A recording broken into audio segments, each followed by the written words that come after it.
Gentlemen, ABL fans everywhere, welcome to tonight's games. We have tonight Conqueror going up against Enigma. I am Fridge, your host and color caster for the evening, and I am joined by my buddy Audio Adrenaline. How you doing, buddy? I'm doing really great, Fridge. Went out, got myself a new mic today, so if I sound a little bit smoother, that's why. But you know, I always want the best for the productions of the ABL. The league comes first. But yeah, I'm doing great. I'm ready to be your play-by-play caster tonight for this exciting game of Conqueror versus Enigma. As soon as we finish the pro draft. I never saw a link for it, if we're being honest. But on top of that, I don't have anything.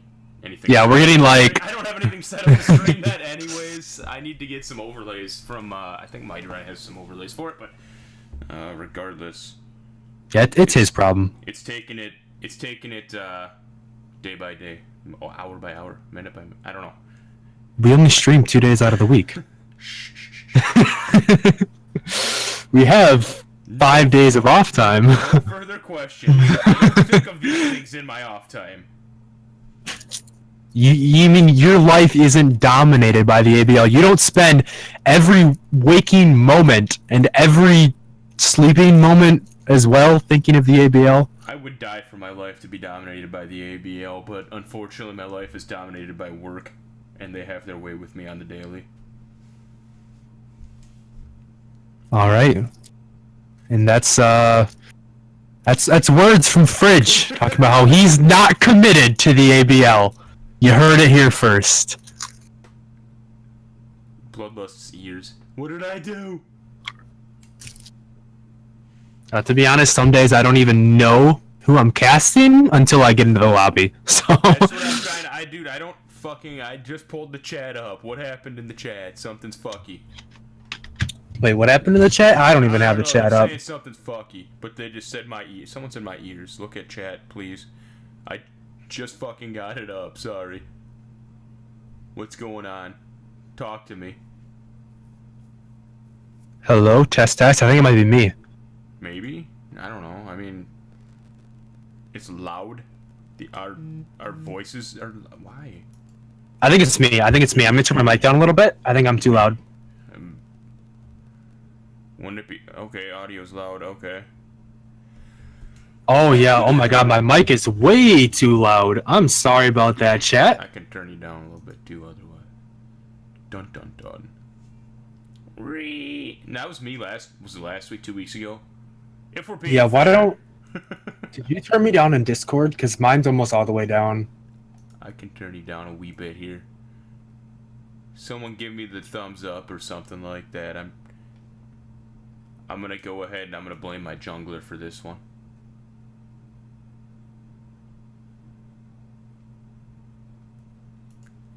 Alright. So what's going on? Wait 2K just got here. Good time. Good.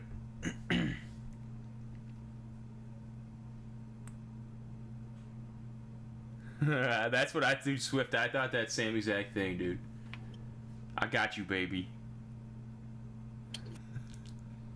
Here on ABL2, we do what we can to make sure you can't hear. Just in case we screw up. Or hear me way too loud. That's the point. We're trying to deafen them so that they can't hear us when we make a mistake. I'm actually still pretty loud. Can you turn me down to like 1/4 on Discord? I can turn you down to like that many quarters. I got you a little above. I got you at like 1/3. Let me try... God, that's quiet as fuck for me. Holy shit. I turned down my input volume as well. Holy ballsack. Can you hear me? I can hear you. Hang on. Maybe there's a fix to this. Hang on. Mighty Rye. He was talking to me about some shit. I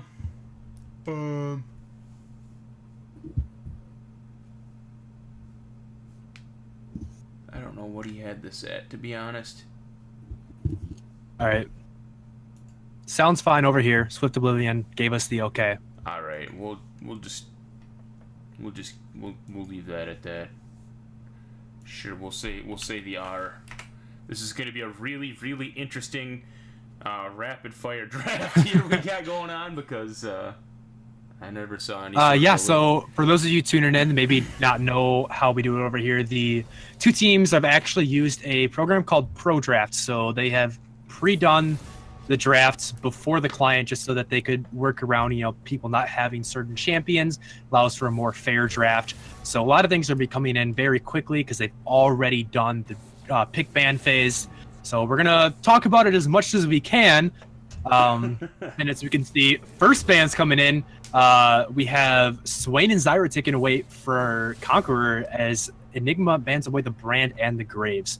Really staple picks right now in this meta. Swain, Brand are two powerhouses. Brand especially is like one of the highest win rate champions in mid, bot, and support. It really doesn't need... He's got such good base damages. He doesn't need much for items to actually do that. He doesn't at all. But here we see Bad Player picking up Ornn, and we actually saw this, I believe, two weeks ago. Bad Player loves this Ornn. He's very good on these tank champions, likes the engage, but he was getting bullied around a bit when the enemy picked up these kind of bully matchups.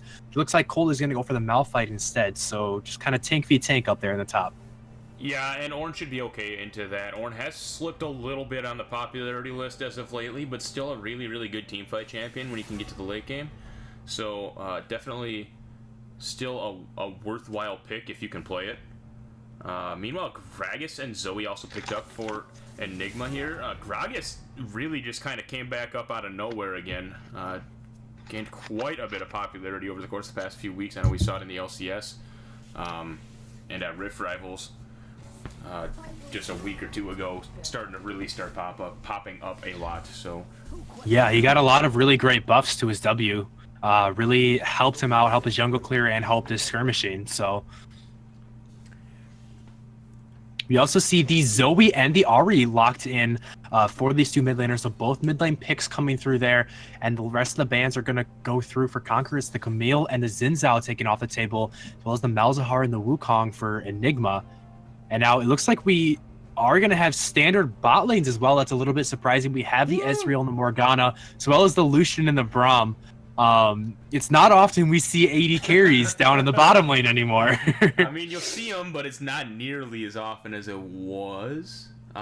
Lucian and Braum, kind of the, I guess, go-to bot lane duo when you do see those AD carries. Seems like generally paired up with a Braum.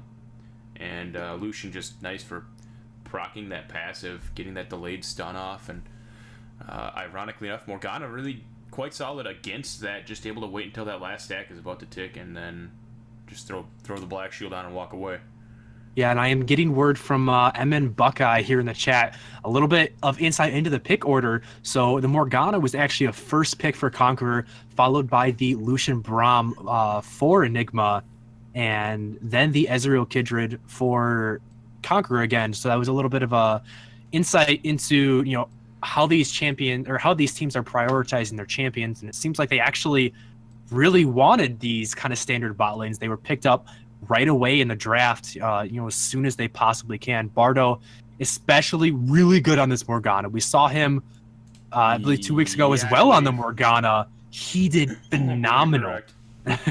I mean, it looked like his dark binding was just an auto target ability, point and click. He could not miss one.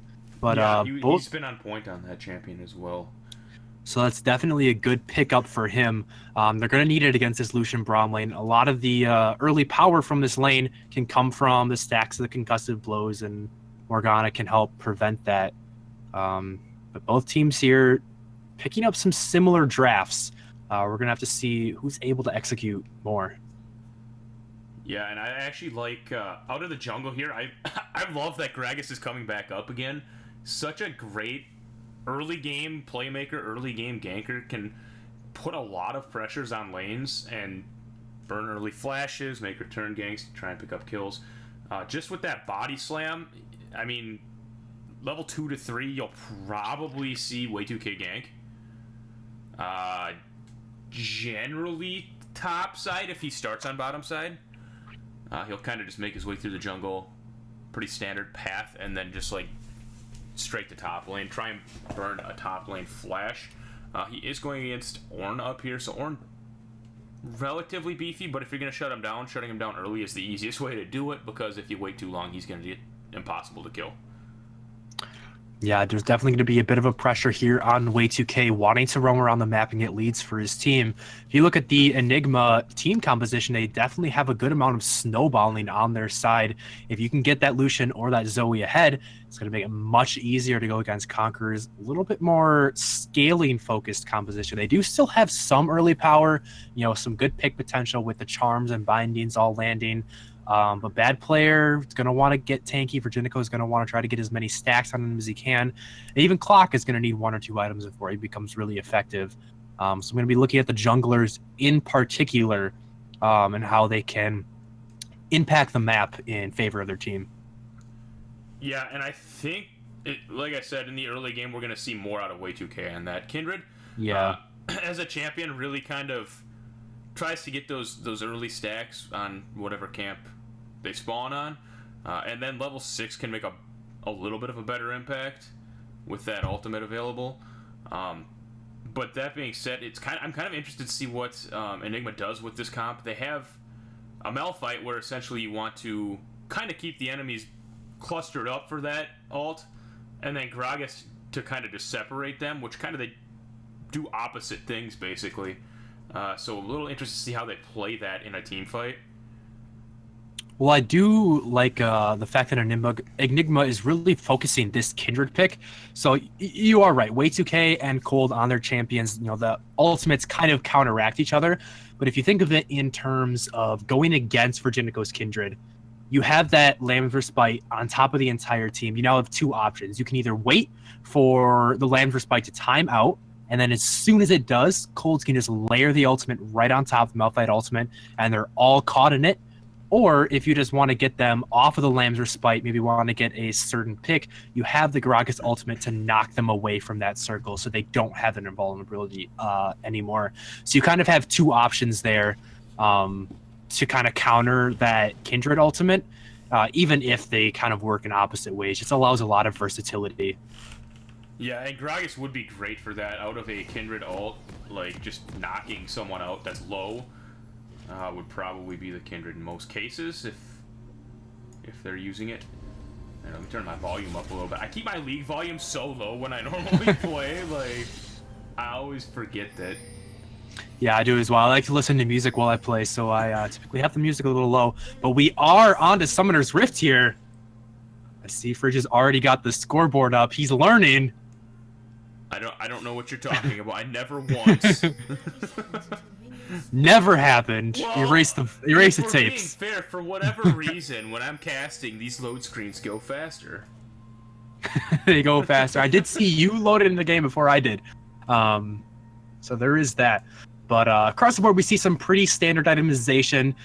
In the bot lane, both are picking up some Doran's Blades, so both not really worried about the poke as much. If anybody was going to take the Doran's Shield, I would have expected it to be Lucian against the Ezreal and the Morgana, but I think Doran's Blade is just fine there. Nothing too spicy. We do see Forsick with a minion dematerializer. But we got Quack as a Klepto. He's already picked up a ward and a mana pot from that too. Yeah, That's actually pretty nice for him, actually. Conqueror Gaming already a gold lead, minute and a half into the game. They're spiraling out of control. Do you think Enigma can ever catch up? It's gonna be pretty rough. They could almost end the game right now. But it will be nice though for Clock to have that mana potion in lane as well as that extra ward.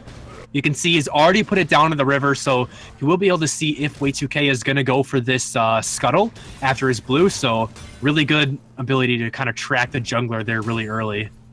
Yeah, and you mentioned one of the harder things to manage in the early game with some of these mana-using champions is those mana costs. Things like Ezreal and Gangplank that will sometimes go for this contra. Ezreal will almost all the time from what I've experienced, but Gangplank can switch it up. Certainly those are kind of the 2 main ones that I notice, but those 2 really are mana dependent early on, so it's going to be super huge for him to have this mana pot. Yeah, it just comes down to attack damage focused champions not really having mana items. You know, if you look at mages, you know, although they are using spells a lot more often and have these higher mana costs. Ooh, a little bit of a nice trade there in the bottom lane. But the mages, pretty much every item for a mage is, you know, has some sort of mana or mana regen built in early. So it can just be a little harder in the early game for these attack damage focused champions to get that mana sustain that the other champions have. Yeah, good trade up in the bad top lane. player. Bad player too. Cole just lost over half of his health, and now Way2K finds Virginico in the jungle, slows him down. Virginico just gonna toss over the wall. Forsic making a sleepy bubble trouble, and lots of tussles up on the top side. Yeah, this is a lot of action happening. Kind of started in the bot lane. Now we got Grogs in the mid lane. Oh, but now Way2K is coming in behind. Forsic is going in. Drowsy onto the Ahri. She is going to go down. First blood over to Forsic on the Zoe. That is exactly what you want on that Zoe. But now bad player, low on mana, although still wants to try to go in. Isn't going to find anything, though.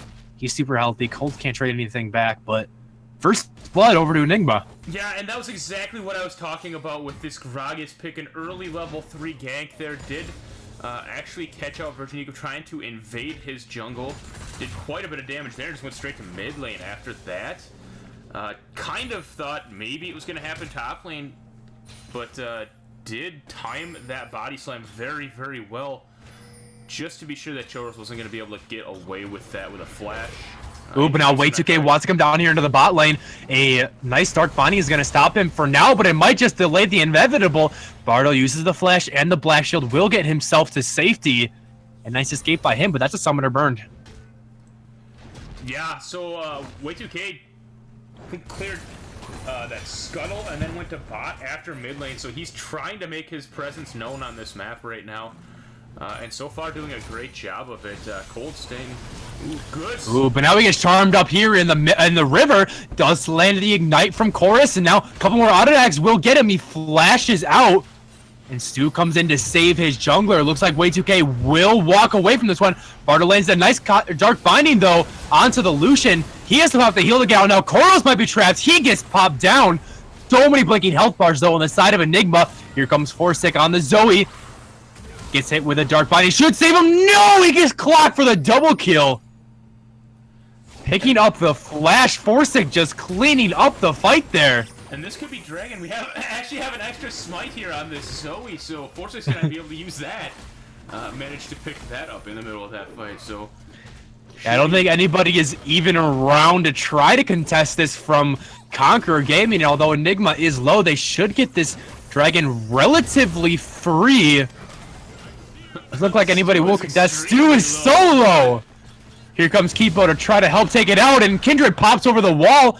Might look to try to chase them down, but it could just get collapsed on now. Paddlestar will connect and chunks out Virginico. Teleport coming in from bad player, but that's interrupted. Now Koros wants to get in onto Zoe. That's the real flash from Zoe there. Looks like everybody will ultimately escape with their life after that, but Virginico almost got there in time to try and make a contest on that Dragon, but we already have a 3-0 Zoe. This is really, really scary if you're on Conqueror right now. Absolutely. Everybody walks away with their life, and that means it's a 3-0 plus the Mountain Drake for Enigma, and every single kill went on to the Zoe. She is huge right now. She went back to base. She was able to get boots and a lost chapter. We were talking about, you know, this mana problems in the early game. Zoe's not going to have any mana problems anymore. No, she's got a 6-minute lost chapter. Lost chapter this early on in the game. Very, very solid. So far, even, I mean, Way2K, I mentioned, he's doing a really, really good job of creating pressure all over the map, and that last fight actually started with him getting caught out. A good flash out and a jump over from Stu to protect him in the end. Ultimately baited out Conqueror into giving up a couple of kills. And then, of course, the Dragon at the end.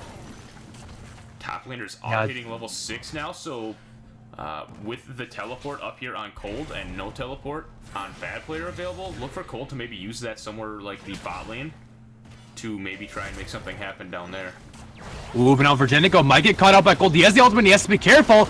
Call the Forge God is coming through, but Cold is going to dodge it with the ultimate. Nice escape. I honestly think he could have just blown up that Kindred. That is a level 4 Kindred with nothing but Red Smite.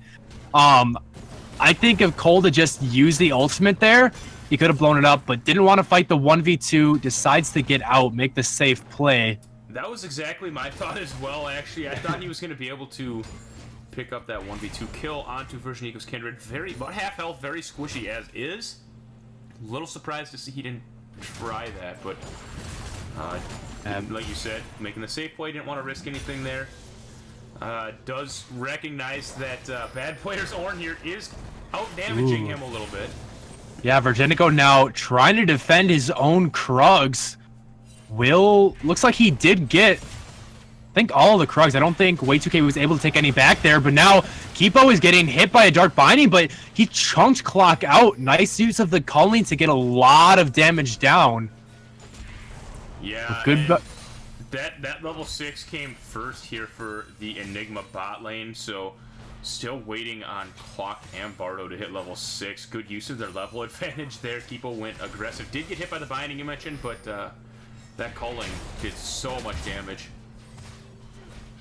It absolutely did, and now Clock and Bardo have to be careful in this bottom lane. The bad players up here just kind of slapping Cold around, not getting too much damage. Another good binding there onto Kipo, but Stu is going to hop up to make sure his ADC is safe. They're both starting to get low. Kipo has to be careful. He does not have his ultimate anymore, and Stu is not level 6 yet. Should get it off this next wave, though, I believe. I can't quite see the XP on him. I don't want to click on him and waste the camera, but now, oh, nice charm onto Forsyth. Koros wants to go in, but he has no mana. He can't really push this.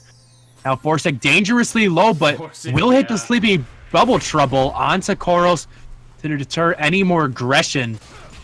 Yeah, I think if Zoe, yeah, if Zoe wasn't 3-0 right now, if Koros had picked up one of the kills that he'd almost got instead, I think that'd be a dead Zoe right now. But Forsyth able to a little bit ahead of the curve right now. Also had the stopwatch, so wasn't even scared right there. Didn't even use the stopwatch.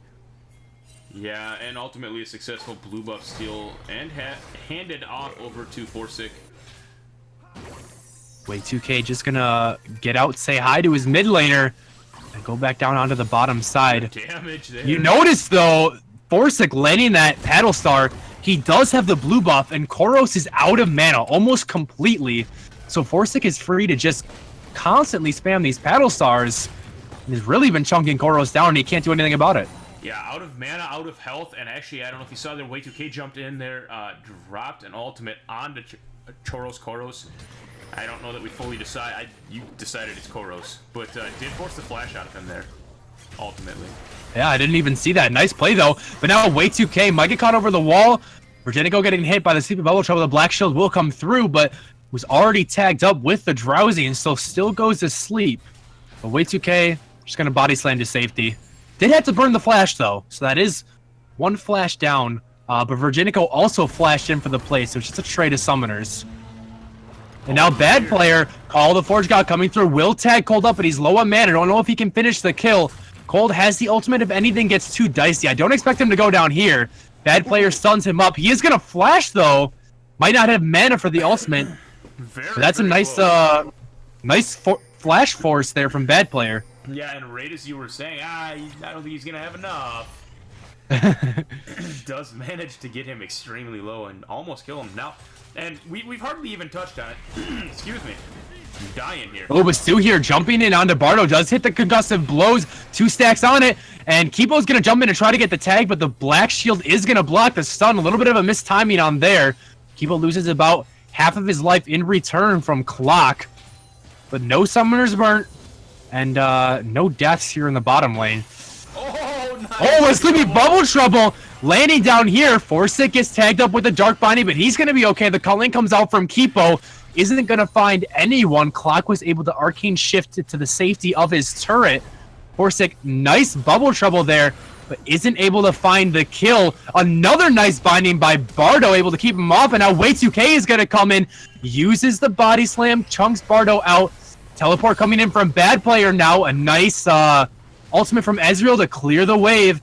And now Koros is down here too, and they found Cold. He teleported down as well. First turret will fall to Enigma. And now Bad Player jumps in down to Way2K. He is getting dangerously low. Nice ultimate from the Gragas knocks Koros in, but he is able to ult to safety. Stu tagged up with a Dark Binding, but Koros is getting dangerously low. Virginico exhausted, will take down Stu in this fight. Now Bad Player wants more Virginico. You gotta be careful. Lamfur Spike comes out. EGM Cole does not have the ultimate. Heals come in. Dark Binding onto the Malphite. Bad Player flashes in, and Bardo will pick up that kill. Ornn is gonna go to sleep, but Zoe does not have the paddle star to follow up the damage. There it comes, but it goes wide. And that's a 1-for-0 kill, I believe, over to the side of Conqueror. Now they're going to get an Ocean Drake as well. Looks like Forsic wants to come over to try to contest this. But everyone's so low. Hits Bad Player, chunks him out, but not enough to kill him. And for Conqueror Gaming, everything is coming up daisies here. Was a 2-for-0 in the end, actually. There, I believe it was Stu that dropped there, but oh yeah, Stu popped earlier in the fight. Mistaken. And then Cole did drop toward the end of it. A little bit of an extended fight there. Pretty low health bars, almost across the board there from Conqueror, but they all do get out with their life and the dragon. This damage from Forsic is starting to get a little bit scary though. And one person I would definitely like to commemorate in that fight was Bardo. Bardo, oh my god, I swear, we were talking about it before. His binding isn't a skill shot, it's an auto target. He landed so many clutch bindings there. He was able to get the kill on both Stu and Cold as they were about to escape. Just two tanks slapping each other in the bot lane. Nothing's going to happen here. But not only was he able to lock down those two frontliners and get the kills for his team, but also every single time Forsic jumped in with the paddle star, he got immediately slapped in the face with the Dark Binding from Bardo and really deterred him from pushing in on the poke that he was getting. So Bardo played that fight extremely well. We can see why he first picks this champion. He is so good on it, and he's playing it very well. Yeah, and Morgana has been raising quite a bit in the popularity and is actually, I believe, considered the first or second highest ranked support, I guess, right now in competitive play. But regardless, I mean, Bardo so good on this champion, it really wouldn't make a difference if it was meta or not. Virginico getting caught out in the jungle will get slowed down by the barrel. Wants to chase onto Way2K though. I'm not sure how smart of an idea that is, but Kipo getting a little aggressive as well. Looks like the mid lane aggression is just gonna sizzle out. But now Virginico is moving towards the top side where Kipo and Stu are towards the middle of the lane. Nice exhaust onto Koros there from Forsic. But now Virginico wants to get into this fight. Has tagged up Stu. He will use the ultimate to knock up Bardo. Black Shield will stop Virginico from getting hit by the CC. And everyone's gonna be okay. Yeah, and this top laners have become bot laners. Oh, but Clock gets tagged up by the concussive blows. Black Shield should save him, but now Kipo gets hit by the Dark Body. Another one lands. I haven't seen Bardo miss one of these yet. Yeah, and that's what I was talking about with those Black Shields. You saw him, Clock get 3 stacks there onto him from that stun and immediately dropping that Black Shield just to be sure that he wasn't going to be able to get stunned. Did get dropped very, very low over these past couple trades, though. Yeah, but now Cold might be getting caught out in the middle lane. Call of the Forge God coming through will hit Way2K. Cold used the ultimate to get out. Way2K very tanky, but is still getting dangerously low. Virginico flashes in as well as Bad Player tanking up the turret. Can Virginico get the kill? No, a flash comes out of Cold, but now Forsic lays a huge burst of damage onto Koros. Might get him. The Battlestar comes through. He will pick up the kill. Virginico still chasing Cold. Will eventually pick him up, but now Forsic is going to come around to try to clean up some of the kills. The bottom lane of Enigma that is currently top is roaming down to try to collapse. Virginico is caught out here in the pit. Nice dodge over the wall to get away from Forsic, and Clock is going to pick up Kipo as Bad Player stuns him against the wall, and Virginico Houdini's out of this situation, gets away clean. Yeah, and I thought he was a done for there. I thought he was completely done for, and little bit of an interesting play there from EGM as they are starting to find themselves falling behind.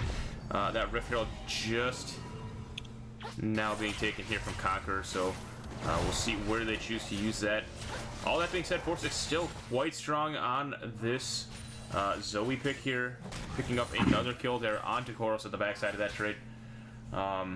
Couple of people dropped there from Enigma, however, and now Conqueror's kind of got a stranglehold on with this Rift Herald. Yeah, and we saw the 3-0 start coming out for Forsic. He is now 4-0, so he's still doing extremely well. But the rest of Enigma is starting to fall behind a little bit. 6 kills have gone over to Conqueror Gaming. Now the Rift Herald is going to be popped in the mid lane. This turret should be done for. Rift Herald will go to sleep. Shelly needs a nap after taking on that turret. We'll see if she's able to get the second charge off. Does not Will look Shelly like do it? Up. No. Forsic able to take down Shelly. So Shelly was changed so that the second charge does a lot of damage, even if it does have health. But Bad Player getting hit by the concussive blows here, but Koros jumps in to try to save his top laner. Call of Forge coming out, will take down Stu. That kill's gonna go over to Bad Player.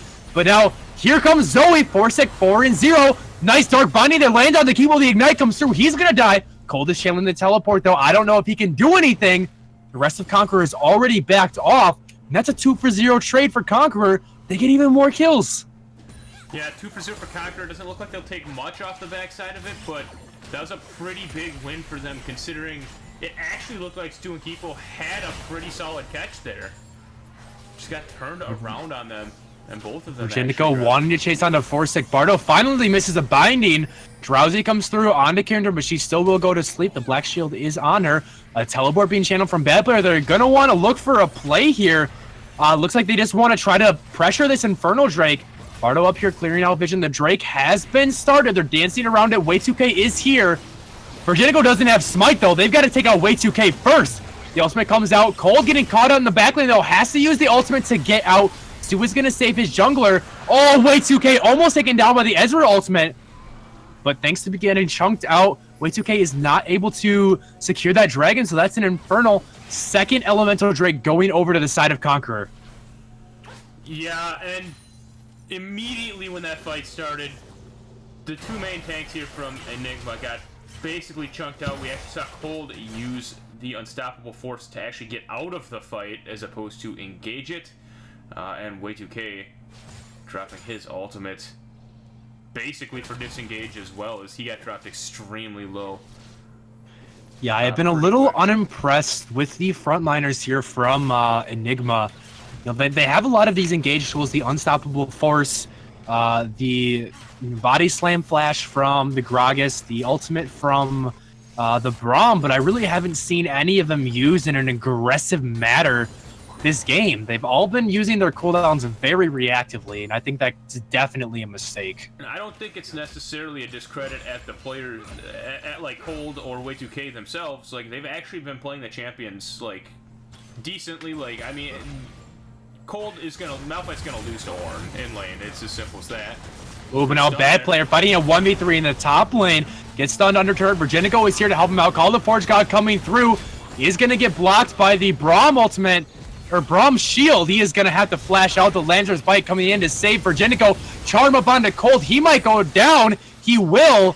Kipo is trying to do what he can, but now he is the one 1v3ing. But here comes Way2K diving in. Oh, nicely with Bubble Trouble onto Kindred. Goodbye.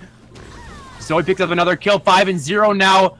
Koros falls soon after. Way2K now on the board. Yeah, but that's a 2-for-2, and look at the bot lane. Conqueror's taking the second turret down there. Bardo and Clock taking a tier 2 bottom lane turret while the entire fight's going on in the top lane.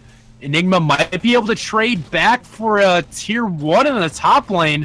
They will be able to take that turret down, but overall positive trade there for Enigma.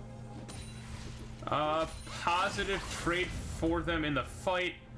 It's a little concerning that fight was actually a relatively even trade. Now, granted, There were it was a pretty scattered Enigma team at the beginning of the fight, and only ultimately grouped toward the end of it to pick up a couple of kills. And actually, Forsic doing quite a bunch of the damage in it.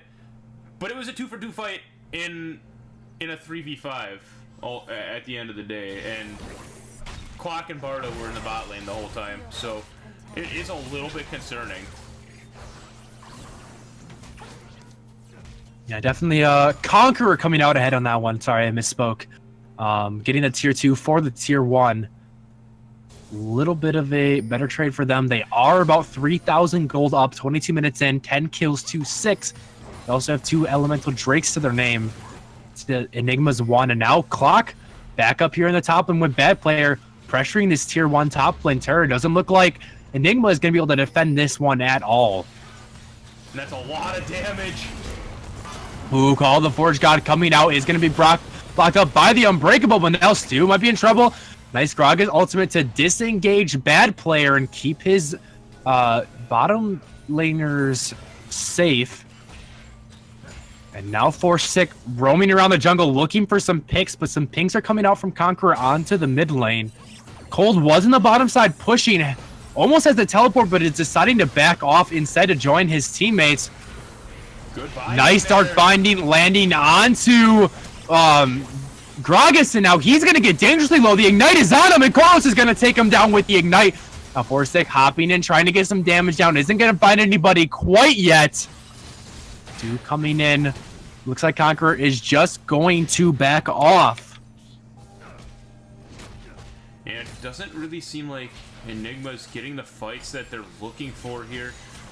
Conqueror pretty much being the engagers of these fights, getting a pick or two, leading to further objectives. Then they're looking to sit around this Baron potentially right now. And I think a big part of that has to do with the vision. If you look on the map, you kind of look in the top side, you see blue wards everywhere around this Baron. You only see a couple wards actually out onto the map from Enigma at all. Right. They are trying to go through the jungle and clear out some of their vision, but a lot of the vision they've invested is on the bottom side, while Conqueror has been in majority on the top side of the map for the last 5-10 minutes. So it's kind of hard for them to get a pick when they don't know where any of the enemy team is, because all their vision is in the wrong place in the map. Absolutely agree. And on top of that, Enigma's topside vision that they do have is very, very defensive vision. You don't see anything past their own red buff. So great vision control around the Baron here for Conqueror.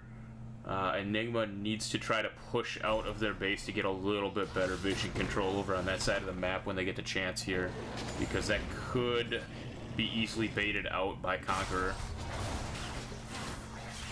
And I would like to mention here that Way2K is going for a very tanky build.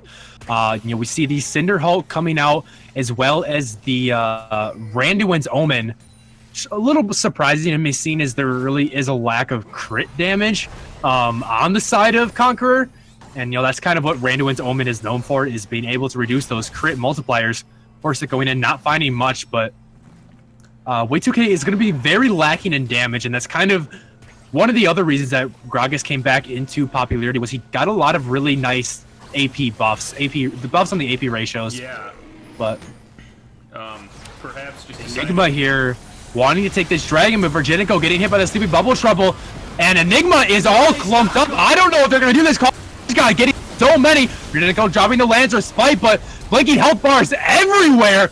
Cold is gonna pick up Virginico, and Forsic is super low. Way2K and Cold dropping a 2-for-1 trade, and now there is no smite available on the map.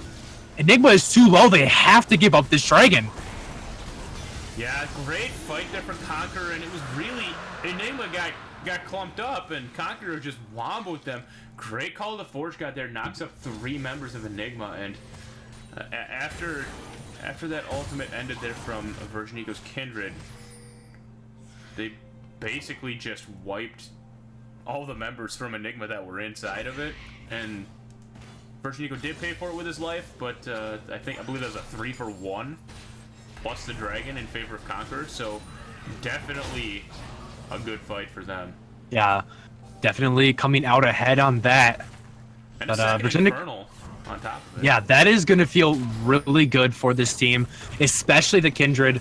I want to check really quickly how many stacks that Kindred does have. Kindred is sitting at 7 stacks. That is a lot. Okay, so pretty healthy on that. Yeah, so those double Infernos are going to feel even better for Kindred. They're going to be able to deal so much damage. They do both percent current HP on their auto attacks from the passive and percent missing HP on the E is basically an execute, depending on how many stacks you have. So Virginico are going to be doing so much damage amplified by these double Inferno Drakes. Well, it looks like we have a Mountain Drake coming up next. Should be the last Elemental Drake spawning on the Rift. But now Virginico up here in the top lane, Call of the Forge God, gonna catch out Cold, and he should go down, uses the Unstoppable Force to get out, but Virginico flashes to follow. Yeah. And now Enigma wants to come up and avenge their fallen top laner, collapsing a Gustin Foes onto Bad Player. The ultimate is gonna come through, but Koros is here in the back line, trying to dive in. Stu is getting dangerously low. Virginico is fighting what he can, but Way2K is gonna drop to Koros. Forsic flashes in to try to get some damage, but not going to find it. Sleepable Trouble onto Kindred, but the Landra Spite is going to protect him. Stu jumping in is just going to fall right to Koros as well on a killing spree. And that's a clean ace. I gotta be honest, these ults from Virginico are really, really on point, saving him and his teammates' lives numerous times during this game, leading to teamfight wins, and in the end objectives, we saw the Drakes, and now Baron going over for them. Absolutely. They are so far ahead right now. 10,000 gold, not even 30 minutes into the game. They have double Infernal.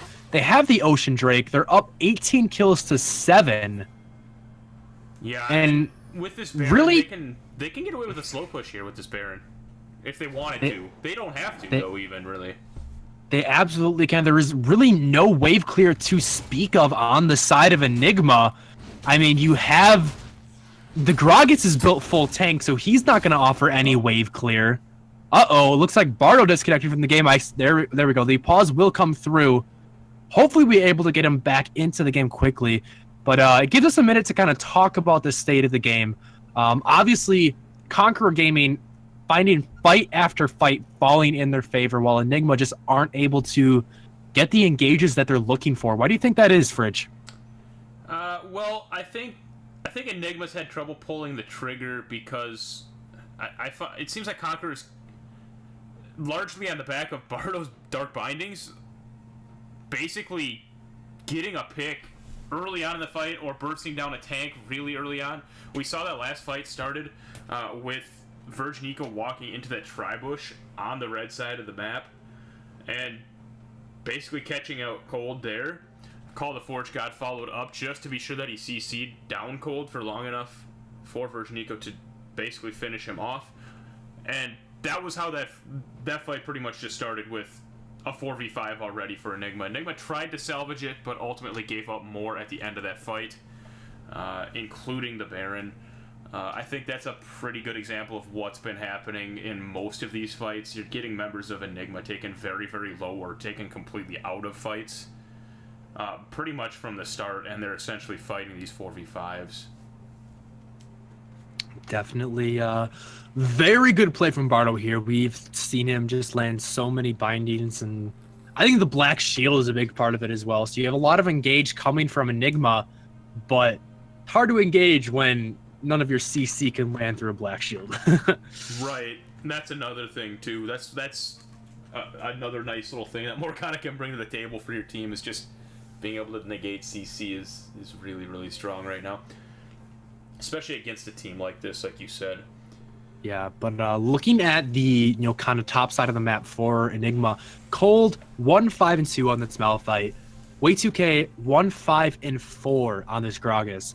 So I know you're talking about how well Bardo's been playing on this Morgana, and obviously Conquer Gaming is able to find these picks. Do you think Cold and Way2K could be do something differently to help their teams, or are they just getting kind of unlucky? Who's at fault here? Okay, so for the early game, I don't really think either of them played it particularly wrong by any means. I actually think Way2K had a really, really good early game. In fact, he got Forsic really, really far ahead, created some good pressure on the bot side of the map as well. So I actually think Way2K played a really strong early game. It's going into this mid game where Conqueror, I think, has just really been out-rotating and out-team playing Enigma more so than Enigma screwing up. Cold, I mean, you're gonna lose the matchup in lane against an Ornn anyways. So he did a pretty solid job of playing it safe during the lane phase, and a lot of these deaths have come from these fights. He has started to fall a pretty significant amount behind in CS, but he was up until probably about 5 minutes ago, keeping it within reason, I guess. Yeah, I think Forsic is doing phenomenal, kind of the shining light on his team. I do think a little bit of a criticism is due to Cold, especially, though. I know Way2K, we were talking about, definitely very strong early game. I love that he was moving around the map. He was getting good ganks off for his team. And Cold, although, yes, you lose the laning phase against the Ornn, once you hit level 6, though, you really kind of unlock your team. And I remember specifically a moment towards the early game where Cold has level 6 on this Malphite, and Virginico, level 4, so 2 levels below, jumps over the wall into the bush right in front of him. He's under half health. And Cold, instead of taking kind of this free kill that's been handed to him, uses the ultimate to get out.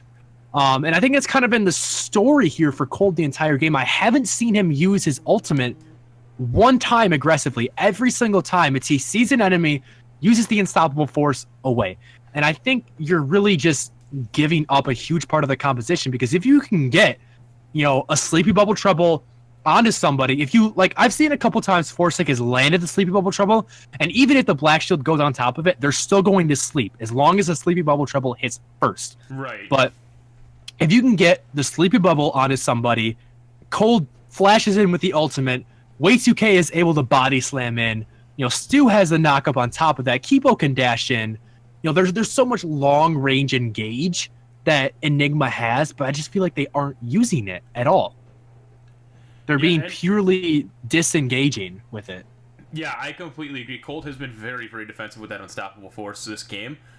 Bad Player, on the other hand, has been very, very much more aggressive. Yeah, Bad Player has been extremely aggressive, definitely. So the plays have been being made from him on the side of Conqueror. Well, not just him, but he's landed some pretty damn good Call the Forge Gods in a couple of these fights. Yeah, I think as much as Cold needs to be criticized, I think Bad Player needs to be praised. He's played not only the laning phase extremely well, poking Cold out, getting almost a solo kill under the turret, I think pre-level 6. But as well as in these team fights, he's really been the instigator here. Yeah, and we see he's up. It was, like I said, up until about 5 minutes ago, within about 15 to 20 CS. But he's actually gotten himself up to about a 50 CS lead in this lane as well. That's crazy. Which is pretty ridiculous. Not quite passing that century mark, but quite a significant amount on top of the 2-0 and 13 scores. Something that is interesting to notice is that he's actually upgraded his Abyssal Mask already, which with the Ornn passive upgrade, whatever, I can't. Gives extra health and magic resist. I'm actually not a fan of this. So I like it, but it's usually a last item. Like, yeah, it's usually after your build is done. That's my problem with it. The Ornn upgrades, and this has been said, I've heard this from professional players, from Riot developers themselves. It's meant to be non-cost effective. It is meant to be a purely late game. You have nothing else to buy. You've got 6,000 gold in your inventory. Give you a nice little boost, a couple extra stats. It's not a very good mid or early to mid game buy, because you're probably, I think the numbers where you're paying about twice as much for the stats than you would be if you were buying other items. Right. So if you need health and magic resist, you can buy something else. Instead of paying an extra, start working towards a Spirit Visage. Start working towards a Warmogs. We've seen Forsic is 5-1 on this Zoe, has huge poke potential. I'm pretty sure Forsic could probably take Bad Player down to half health if he lands good combo. And without a Warmogs, that damage is just gonna stick. But if you get a Warmogs, you're able to regen that back up if you just play a little safer. I think that'd be a much more useful investment of his gold. But obviously, he thought the Infernal Mask was it looked cooler. It's cosmetic. It is. It's purely skins equal wins. Right now. All right, there's the reconnect, there we go. It looks like so. Possibly could be getting back into game here very shortly. Puck, we notice you. We love you. We were on a roll. Talking about random crap. But you know who's really on a roll? Pucculent, looking great over here in the chat. That is no comment. No comments. No comment. Wow. Well, Pucculent, you can see where your true friends are at the ADL. Yeah, audio. I will always have a comment for you. Deep down, Puck loves me. Very, very deep down. It's all right. I the first thing I said was I love you, Puck. Come on. And we are back into the game here. Oh, jeez. Come on, Fridge. Stop talking about Puck. We got a game to cast. Oh, man. I had a moment, all right. So, Baron is up here, but... Enigma spotted out, trying to make a death bush. Feels bad for them. They're still in it, though. Still going to try, yeah. Still going to try, but... while they sit in the bush, here comes Conqueror just pushing up onto the turret. Nicely Bubble Trouble onto Virginico. Isn't going to find the Paddle Star, though, so not a lot of damage. But you see another case where the Paddle Star lands first. And there you go, clock half health from Forsic. He's been playing out of his mind here, but he needs the rest of his team to follow up. And now Way2K is almost going to drop here. Stu going low as well.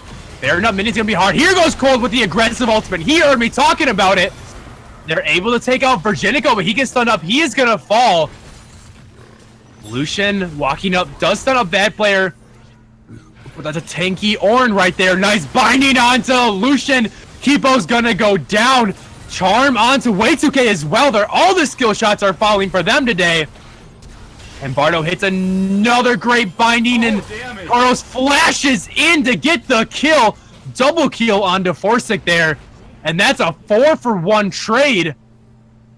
We saw Cold finally going aggressive. They're able to pick up the kill, but it's too little, too late. Conqueror Gaming with the Baron buff is going to push up right onto the Nexus. They're going to take game one, 31 minutes in, a 13,000 gold lead, 22 kills to 8, a dominating game one performance. Yeah, absolutely, and I think it's just like you said, too little, too late.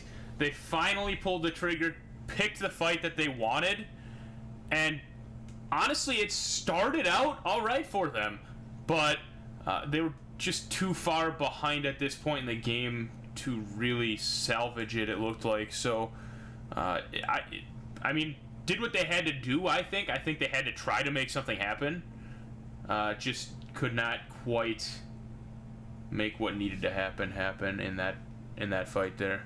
Yeah, absolutely. I definitely love the idea from Enigma coming out there at the end. I don't know if they were listening to the stream. They heard us talking during the pause. But right afterwards, they try to set up this death bush. They try to catch out Conqueror as they're grouped up. But Way2K got chunked out right away. Before the play even happened, Way2K kind of got chunked out of the fight. And that meant when Cole did go in, although he got a nice ultimate, the Gragas wasn't there to follow up. Stu did follow up. But they were just so far behind at this point. The damage couldn't come through. Conqueror is just kind of able to roll over them into the base and pick up the win. So great performance by them. Definitely Bardo putting on a clinic here. I think Bardo gets my player of the game here. I can completely agree with that. I think pretty good play pretty much across the board here from Conqueror. We see the damage charts actually pretty solid here. Pretty much across the board from them. Yeah, Kipo actually... I'm surprised that Kipo's damage 0 and 4 on this Lucian, but still 20,000 damage, even more than Zoe. Like, 4-6 Zoe was amazing. Like, he got all the kills, he was 5 and 2, but this Lucian, I'm surprised at how much damage he's able to put out. Just shows that, he was playing very well. just against his team composition, the circumstances he was in, just getting picked off too much, not able to consistently put out his damage. So well played by Enigma, but eventually they do fall to Conqueror.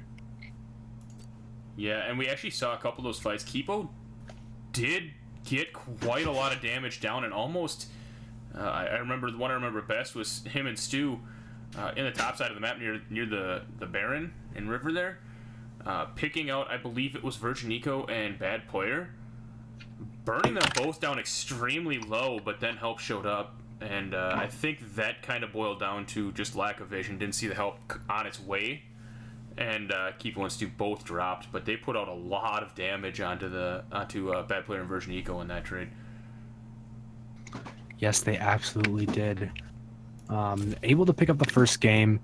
We will see if Enigma is able to kind of fix some of the problems they had this first game as we go into our second game. I see you got the invite first this time. I did. Now I'm sad. They loved me this time. No love for audio. At least I have puck. At least I have puck. Last game. But hopefully Enigma can fix some of their games going into this game 2, down 1-0 against Conqueror. But Conqueror going to be trying for the sweep against Enigma. They have been doing very well here. They are 6th in the lead. Enigma is in 4th place. So this is a top 5 team coming out from Enigma, and just the style that they fell to Conqueror, kind of the sloppy game that they have. Conqueror here is trying to prove that they belong on the top end of those standings.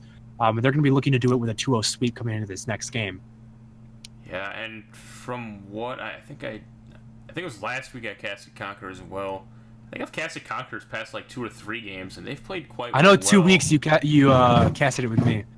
Yeah, I want to say I casted their game last week as well. Either way, I've seen the past few Conqueror games, and they've played. I believe the past few. I lose track of the week. I lose track of the day. The fact that I recognized that it was Tuesday and I'm here right now is impressive to me. Yes, it absolutely is. But I assume that the players will be going through the pro draft again. I don't know if, for each of you, want to take a little break or if you just want to wait for them to start the pro draft and just kind of talk around a little bit. I'm sure they're probably taking a bit of a break here to talk about things or go to the bathroom or whatever they may need to do. Conqueror coming off of the game 1 victory, Moonflare. There, pretty impressive win for them. And ultimately, the game looked like it was going in favor of Enigma right away. Like, Forsyth was so far ahead. Yeah, 4-6 starting out 3-0.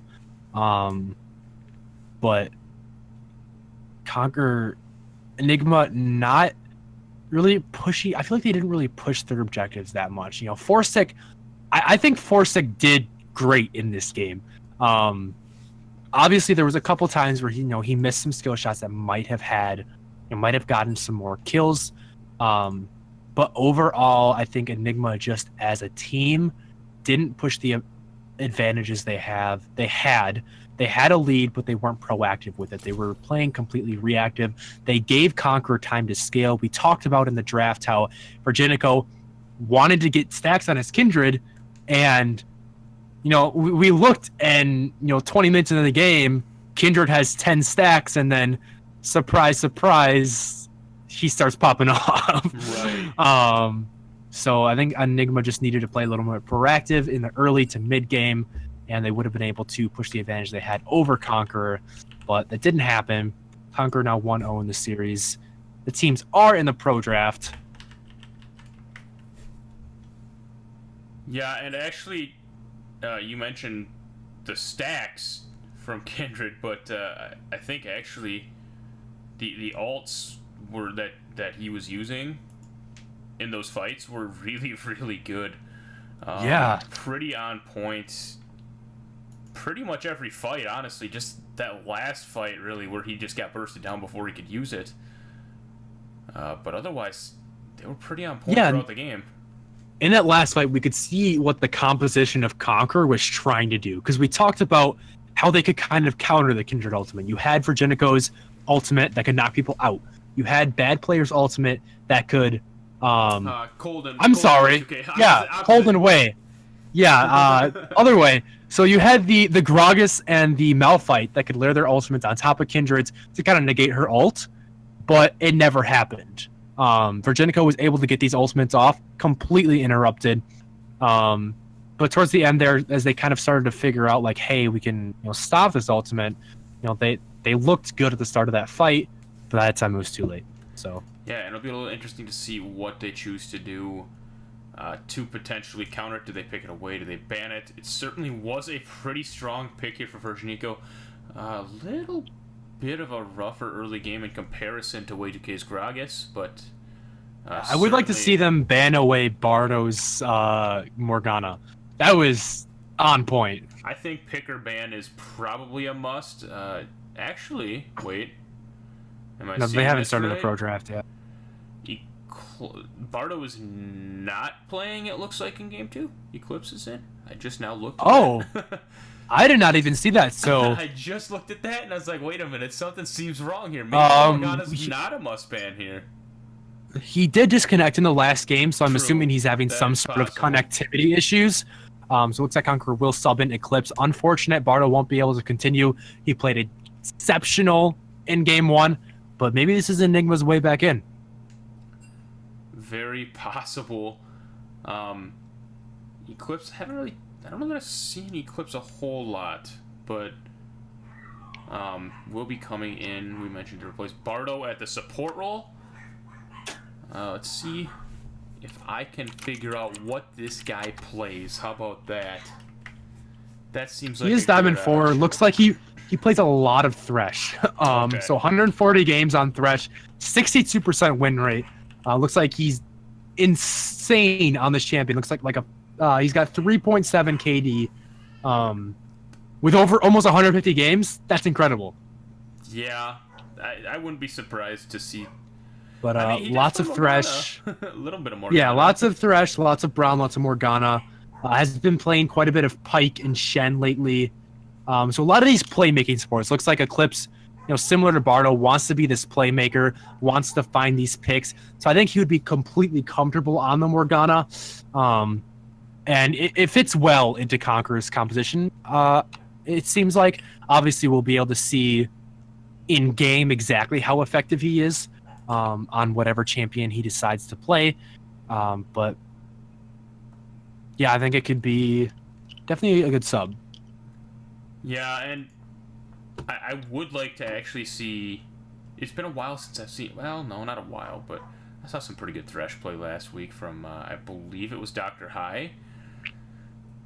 I think it was Dr. High played a pretty insane Thresh last week, but it's so much fun to watch good Thresh play. How about Pyke? A good Thresh is infuriating to play against, amazing to play with, and just so entertaining to watch. I know. I love Thresh. I remember back in the day watching Mad Life.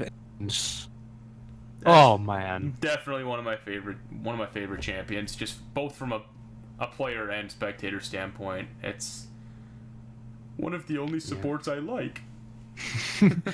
Well, the teams are into pro draft. We will talk about it a little more once we get to the pick ban phase, so that the audience can catch up. But a little sneak peek: Morgana was banned. So just a little bit of sneak peek there. We will not have Eclipse on a Morgana. That's all the information I'll give right now. You'll have to stick around to the pick ban phase to hear some more. Let's just talk.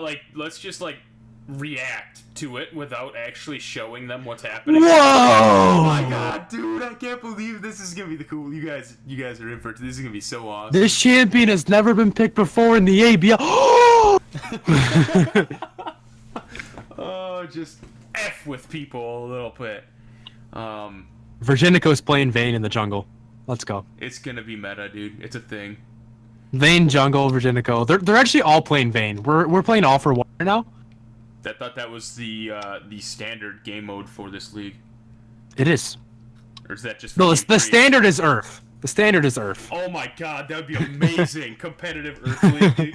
But that would only be for 2 weeks every, 7 months. Yeah, Riot does not like releasing Earth because it hurts their player count in the long run. So their player count always spikes during Earth, but it always drops down to below what it was pre-Earth after it's gone. So that's why they've experimented so many with the different Earth modes, but they don't really like releasing Earth. But it's so much fun. Just leave it in there permanently then. If it spikes, I'd like to, just play a game, play this game all night, get really pissed at it, and be like, I'm just going to go play Earth now, Okay. We'll call it. It gets old, though. Like, after 20 games, it starts to get old. I know, but I mean, just being able to have that option of, I got about 30 minutes before I'm going to go to bed. I think I'll play a game of Earth. That sounds good. Make it like a separate game. Right. Make it a standalone game. Like, not even on the League of Legends client. Make a separate Earth client. Don't even make it a client. Just make it a browser game. Yes! Browser League of Legends. So I can play it in class. The only champions allowed are Hecarim, Fizz, Shaco. Fizz is so annoying to play against an Earth.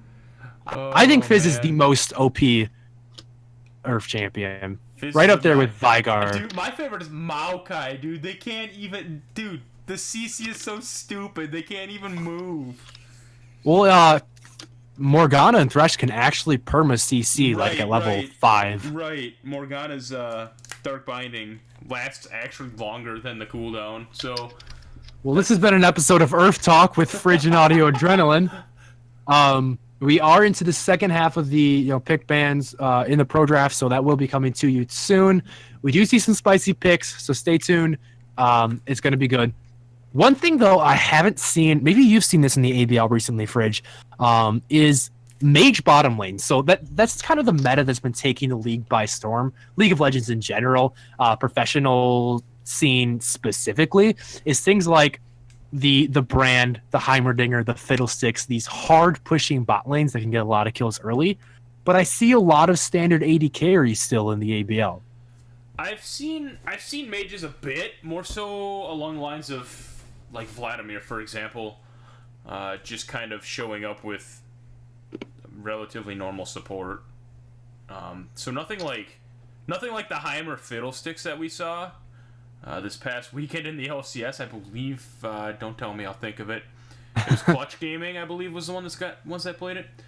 But, there was a couple teams. Okay, well, that was Golden Guardians as well picked it up. Okay. Definitely was actually taught by Heisendong, the one trick challenger player in the NA LCS or the NA solo queue. One of the best North American Heimerdinger players. So even before the meta came to North America, definitely was taught by Heisendong. So he's probably the best professional Heimer player NA. And he did wonders on that champion in his game versus, I don't remember, 100 Thieves? I think they took down 100 Thieves. I think they upset them. Oh, speaking of which, there might be a spicy pick here that... I swear they're listening. They're listening. They're cheating. Give away too much here. They're cheating. They're listening to me. I'm not gonna give away too much here, but things got. It'll all be coming to you. It'll all be coming to you guys soon. Dude, they're gonna trade this stuff around and just really confuse me now, though. Oh my gosh. Okay. No marksman. There's your hint, guys. No marksman. You'll see it in 8 seconds. So hopefully we're going to be getting into this pro draft really soon because I want to talk about it. I want to reveal this to the fans. I think the fans want to see it. We've been kind of hinting at it. Yes, we are definitely ready for Jindico. R said Gangplank. Don't ever let All right, and that's it for me tonight, guys. Good night. That's where I get off. Never let me say something that dumb again. Never mind, actually. I'm gonna be making dad jokes for as long as I live, whether I'm ever a dad or not.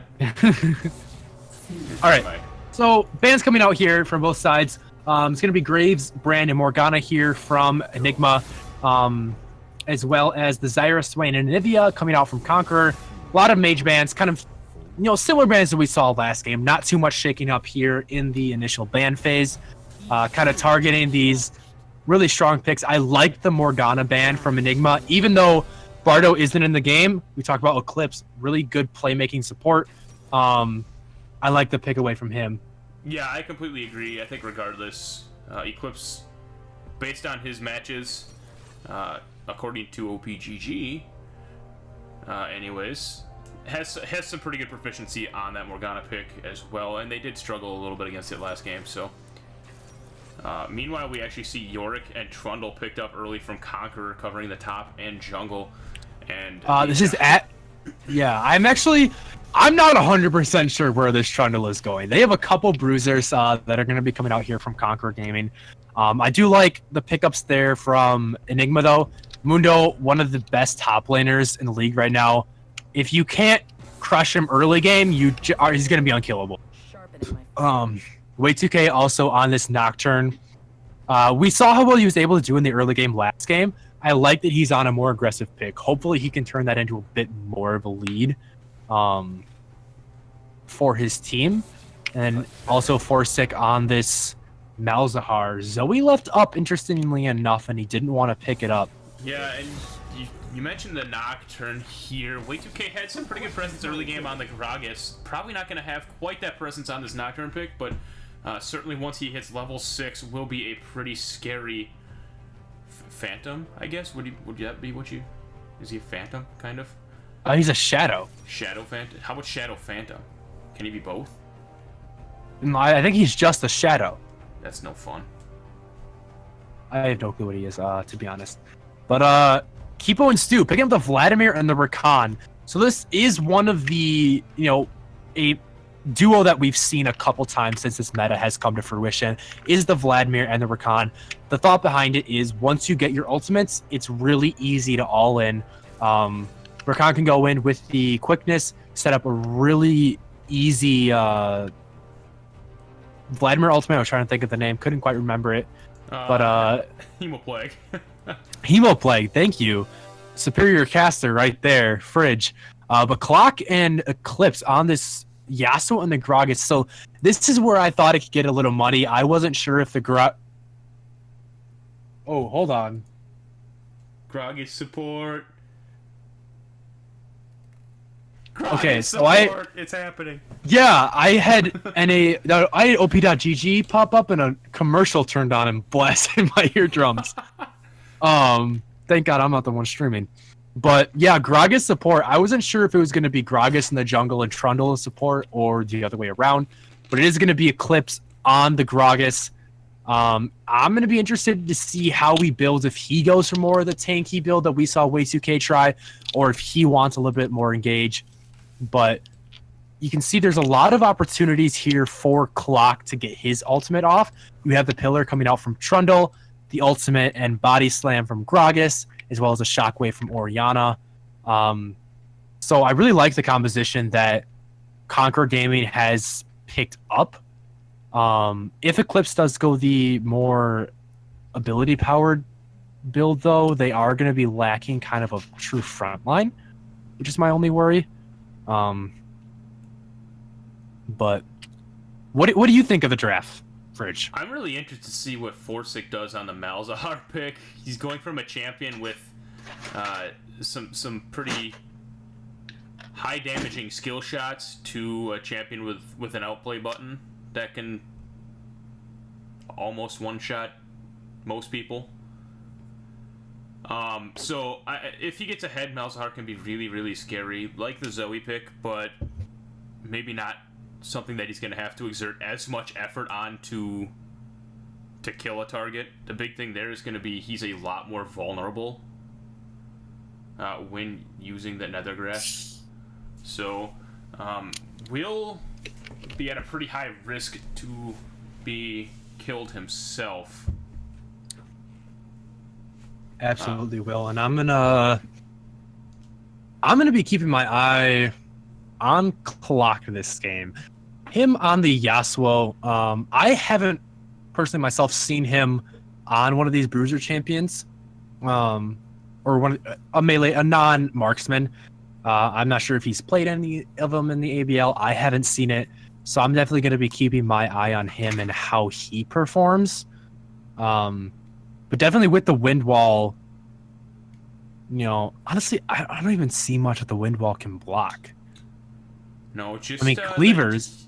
The cleaver, the Qs from Rakan. Yeah, but as far as like the engage and the big Right, cooldowns right. coming out from Enigma, I'm not seeing much in the way of the wind wall. So he's definitely going to have to get ahead. He's going to have to be the carry on his team. The focus is kind of around him. They have all the ultimates or the abilities that can set up his ultimate. So they're going to be looking to really get him ahead. So I want Virginico to spend a lot of time bottom lane. If you can get this Yasuo ahead, your composition works. It starts to snowball. You can close out the game. Yasuo, even scales really well, so that's going to help him out again. Yeah, I agree, and especially against something like a Vladimir, you want to try and keep him down for as long as possible. Certainly hard to gank a Vladimir, because he can just pull out. And Rakan able to use the, ironically enough, Grand Entrance to escape. If he needed to. Yeah. As far as the Enigma, though, I want Way2K to actually spend some time top. So Dr. Mundo can have a little bit of a rough laning phase, and Yorick is a stronger laning phase kind of split push champion. But let's say, hypothetically, Way2K gets up there and pressures this Yorick and maybe even gets some gold onto this Mundo. If you can get Mundo to that maybe 1.5 item power spike, he just becomes unkillable. Yorick can't split push anymore because Mundo is just gonna, infinitely, clear the wave and just not die. And so that kind of shuts down Yorick as a champion who wants to be the split pusher, wants to be this duelist. Kind of takes him, out of the picture. He's forced to group up with his team. So, it's kind of interesting because I want Way2K to spend his time top, and I want Virginico to spend his time bottom lane. And, they can both do that and just kind of split the map, but they also have to make sure, their team isn't feeding on either side of the map. So, Jungler is definitely going to have an impacting role this game, and I'm going to be interested to see what they do. Right, and you mentioned the Mundo spike, generally coming around Sunfire Cape and Spirit Visage. Once you get both of those, you are pretty much unkillable. The XP healing you get from Spirit Visage is pretty hard to deal with without using Ignite or having some sort of a Grievous Wounds item. And these teams are in their battle formations. They're all lining up.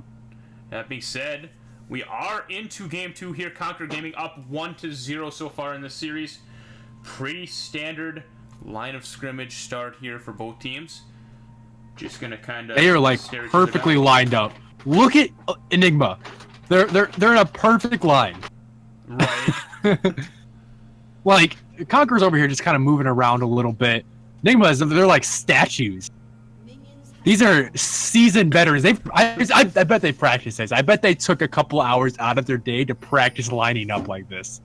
I gotta be honest, if that actually was to happen, oh god, that would certainly be.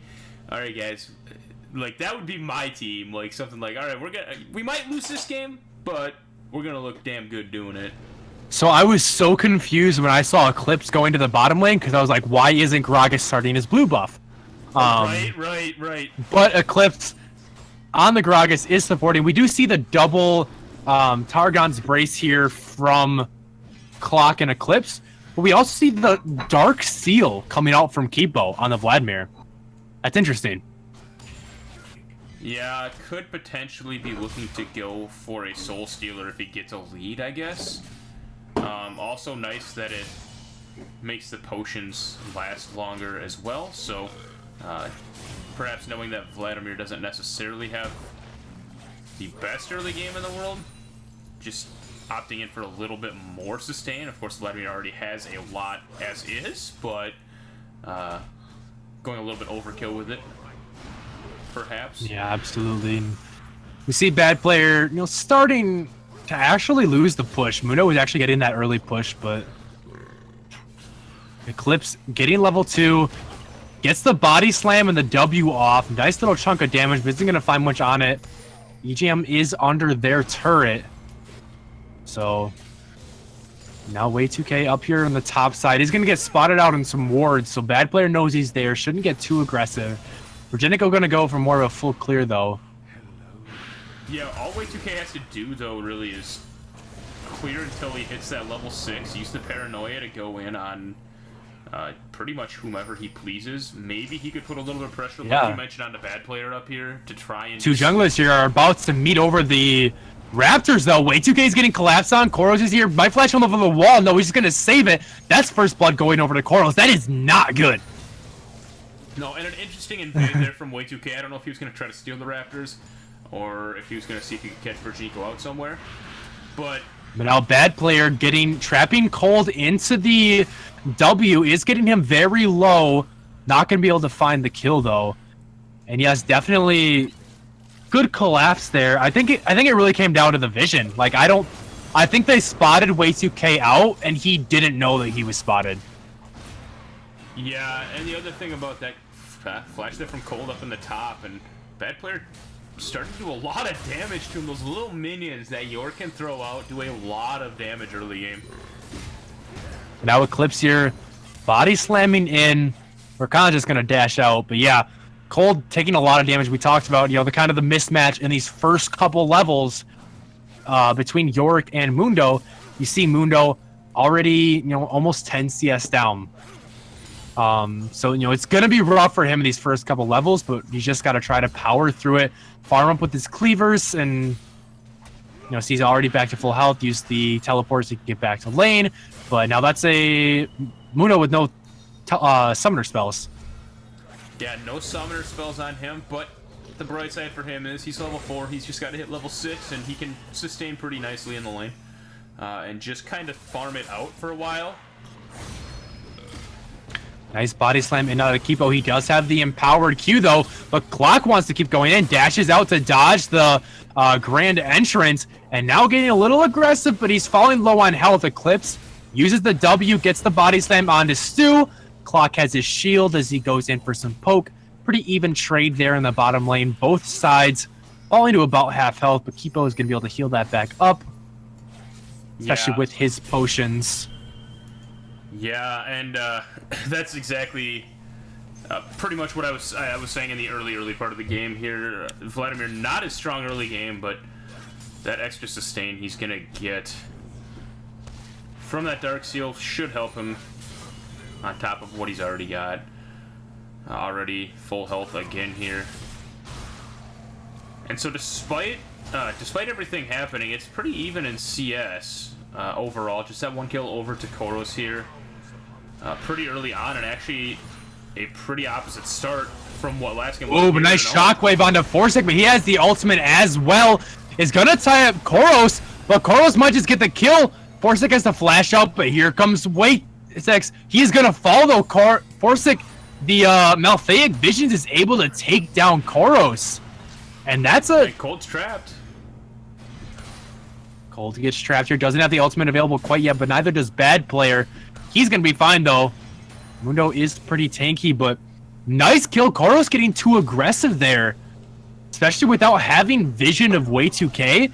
I'm surprised he went up that far to get that aggressive and pays the price for it. Yeah, and he thought he had that kill there. Almost did. But ended up getting it turned around onto him, and Way2K showing up just in the nick of time to throw a little bit of extra damage onto him, making sure that he did end up dropping.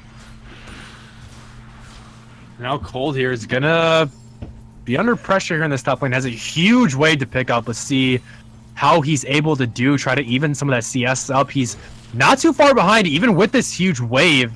Only if he just picks up 4 more CS, he'll be even. No, and the nice thing about Mundo is with that E, he's able to actually increase his attack damage, which makes it quite easy to CS under turrets as well.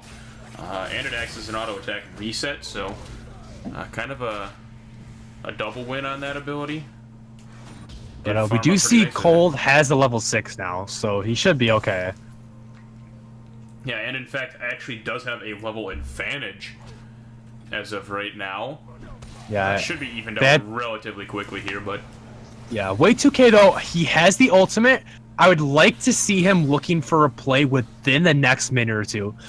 He might be waiting to go down to bot side until he can, until his bot laners have their ultimates.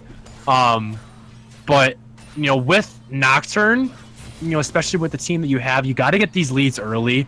And I would like to see I don't want Way2K to kind of sit back and be passive with this ultimate. Clock there, lands the tornado. But Eclipse doesn't have his ultimate, so they decide not to go in. Paranoia available. Let's see if he chooses to use it Ooh, somewhere. but now Bad Player uses his ultimate, so does Cold. He is trapped inside of the W. He's getting very low.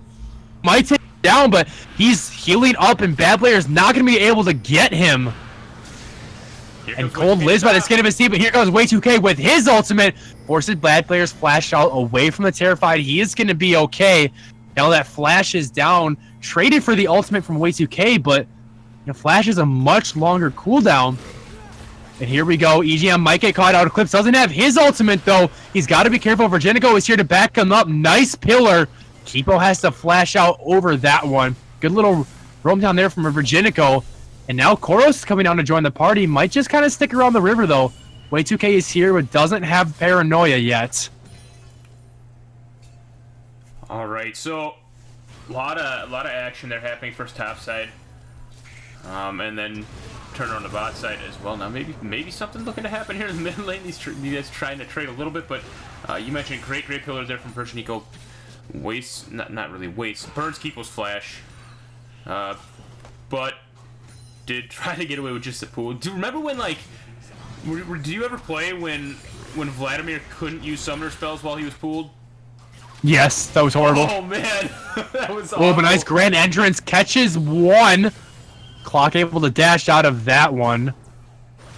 All ultimates available here for the bottom lane. Aggressive. Actually, Kipo's ultimate is down, but now Stu wants to go in. Uses the ultimate to knock Kipo to the side. Doesn't get him back, though.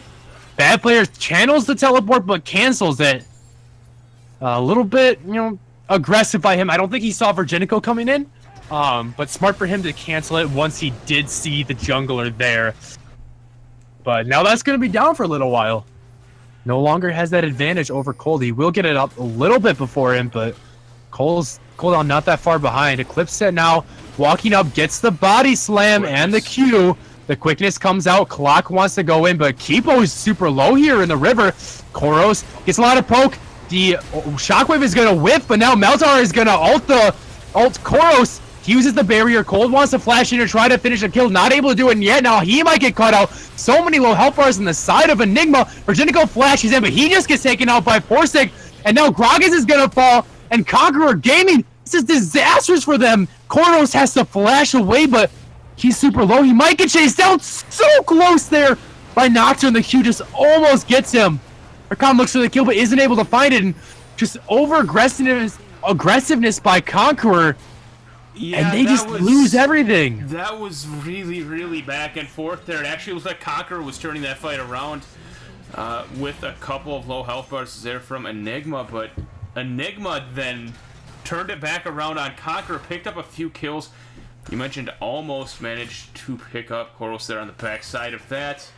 Unfortunate for him there, that Shockwave really only burning Forsic's passive there. Just kind of using up that spell shield, and that was about it. Meanwhile, in the top lane, the bright side that came of that, tower did go over to Bad Player, so that's first turret gold over to his Yorick, and that's going to be pretty good on a split pusher like him. But now body slam into the ultimate from Yasuo, knocks him away. Clock trying to pick up Kipo, but not able to do it quite yet. Windwall Tornado not available for him yet. And Enigma's going to walk away from that one. Yeah, I'm actually super surprised that Conqueror pushed so far in that last fight because, like you said, the Shockwave whiffed, did almost nothing. It did nothing. All it did was pack the Forsic passive.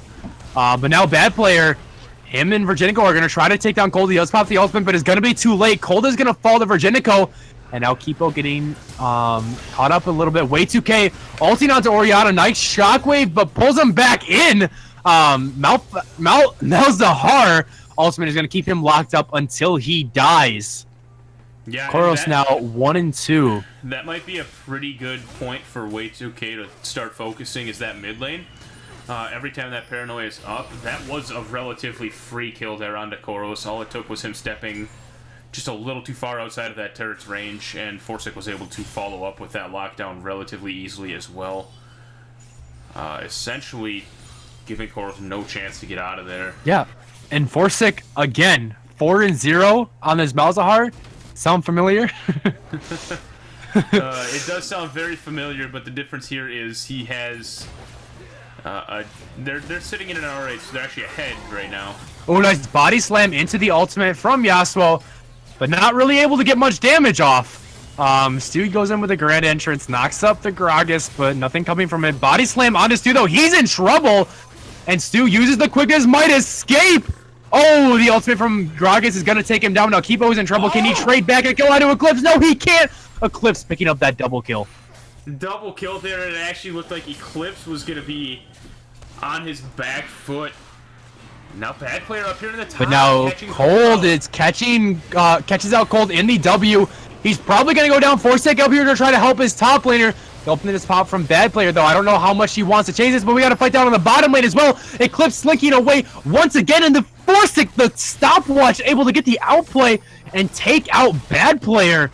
Eclipse does fall in the bottom lane to Way2K on the Nocturne. Nice 450 gold bounty going over to that jungler. And now Conquer Gaming is going to pick up this turret on the backhand.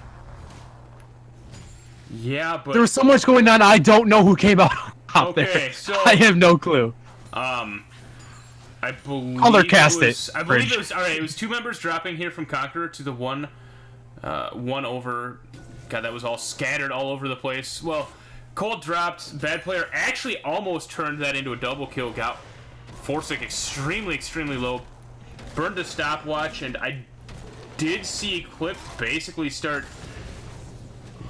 what looked like he was going to get away with his life, but the camera panned up to the top and did not actually see what ended up actually killing him in the end, but turret did get dropped there in favor of Conqueror, so I would say advantage Conqueror in that fight. Yeah, definitely. I'm looking at the chat now, and... Oh, wait. Yeah, because there was a double kill, too. I'm not sure if you mentioned that, but there was Gragas getting that double kill. Right. Yeah, that one...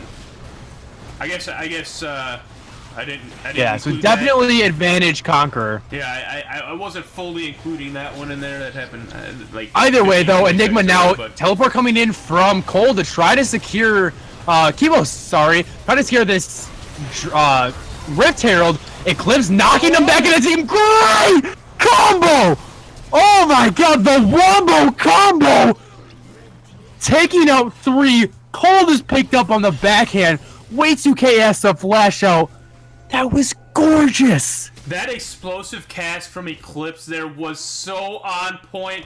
It allowed Clock to ult onto Forsic, basically take him out of the fight before he could really do anything at all. Keepo was extremely low off of that as well. He dropped immediately thereafter. So that was 2 health bars basically just immediately dropped off in that fight, and Cold dropped as well. And then the shockwave layered on top of it, but now Enigma wants some revenge. Nice quickness is gonna grab 2. Way2K is getting low. Rakan jumps out. Virginico going for Way2K. He has the Malphaic visions on him. Cold is running into the back line. He's gonna be nigh unkillable in this fight. Throwing out cleavers. Eclipse getting super low, but Stu here starting. Bad player is gonna join the fight. Him and Virginico, it's them. It's 2v5 right now. Not sure if they can take it out, but this whole time, Clock is here in the top lane, wailing on this tier 2 turret. Yeah, and that was actually, this is exactly what happened last game. You had a really, really good team fight from Enigma at one point, but at the time it was Clock. Actually, both bot laners now were actually in the bot lane. Cold is gonna try to come here and get Clock, and the ultimate comes out from Way2K, but he doesn't dash, he just jumps up. Clock is just going to walk into the turret, accept his death. At the same time, now they see the members in the top lane. Conqueror is going to push onto this dragon. Virginico is here. Way2K is nowhere to be seen, so that's another That is a free Mountain Drake going over to Conqueror, and they are doing a very good job picking up objectives, you know, wherever if they're losing on one side of the map, they're always picking something up on the other side. Yeah, and I'd hardly even call that losing on the top side of the map. Clock got that second top lane turret down in the process. I mean, he died in the end, but I would still say even that turret trade was worth it, and they get the dragon on top of it. Like, that's a pretty good pickup there from Conqueror. And a Mountain Drake, so they'll be able to rinse and repeat, push down turrets a little bit easier now. Yeah, absolutely. Enigma wasn't able to punish the death timer of Clock, so he is back out on the map, so not a lot of harm done there, just a little bit of gold. We do see Clock rush for the static shiv over, you know, the Phantom Dancer, so maybe going for a little bit more of a wave clear, maybe pointing that Clock wants to continue up this split push, but I'm not sure how great of an idea that would be, seeing as the team fight is kind of built around him, and we saw how deadly that wombo combo is. I think that you can do a couple of things with this build. You have a Yasuo and a Yorick, so Yorick's going to be a pretty damn good split pusher himself. So Clock perhaps going for that static shiv to match the split push potential that Yorick is able to put out and create sort of a 1-3-1 option in their team comp. Yeah, absolutely. Giving up a ton of team fight pressure. Just worried about how that 3-man will look for Conqueror if that Yasuo is not there, but looks like that's the playstyle they want to go for. Clock is doing pretty well. They have found one amazing wombo combo and netted them a pretty substantial advantage. They're now 3,000 gold up 3 turrets as well, almost 20 minutes into this game. We see the Rift Herald getting summoned in the top lane, back by the turret. Looks like it was going to time out. Virginico now wants to find Kipo, going to go into the Sanguine Pool. But Virginico is still chasing, chomps onto Kipo, uses the pillar, but now he might get caught out. The Grand Entrance is going to whiff. Now Eclipse Body Slam Flash, and the ultimate's back in the team. Another great wombo combo. Forsick, you got to get out of there, buddy. Now Cold is here. Mundo is going where he pleases. He wasn't even in that fight. Nice pillar to keep him away from the team. And we see another sick wombo combo coming out from Conqueror. Great body slam flash there from Eclipse. Both of those wombos set up by Eclipse. He's been playing really well. I questioned the Gragas support a little bit. It's a little bit of a different pick. And I'm not one to really criticize a pick by any means. I'm open to picks. I'm the same guy that plays a Mumu top, so I mean I'm not one to say anything. Whoa, way 2K though. Getting chunked out in the jungle as he face checks Koros. And you were talking about bad play on this split pusher. Look at his minion weight he's got up here. Yeah, no way whatsoever can... Cold is going to lose half his health bar fighting the minions. Right, EGM has to keep someone in that lane, or if they do decide to try and force a team fight, they're going to risk bad player very likely just taking a tower for free. And that's assuming Cold doesn't teleport to save the tower. Ooh, Eclipse here might get caught out here. Eclipse used the body slam to go in, and now he's just gonna die. I'm not sure what he was doing there. He could have just body slammed over the wall to safety, but instead goes aggressive with it. Exactly my thought as well. Could have body slammed over the wall, gotten out. Perhaps even burned a flash or two to get... basically, if they were going to kill him. Yeah, but you talked about how Gragas has kind of been setting up these wombo combos. This might give Enigma the window they're looking for, is the starting of that wombo combo is down for now at least. Gragas is back on the map. Only level 9 though, so really short death timer. Yeah, he is back out on the map now, so if Enigma's gonna do anything, it needs to happen right now. As the Conqueror game is kind of split out, but it doesn't look like they're gonna really push anything.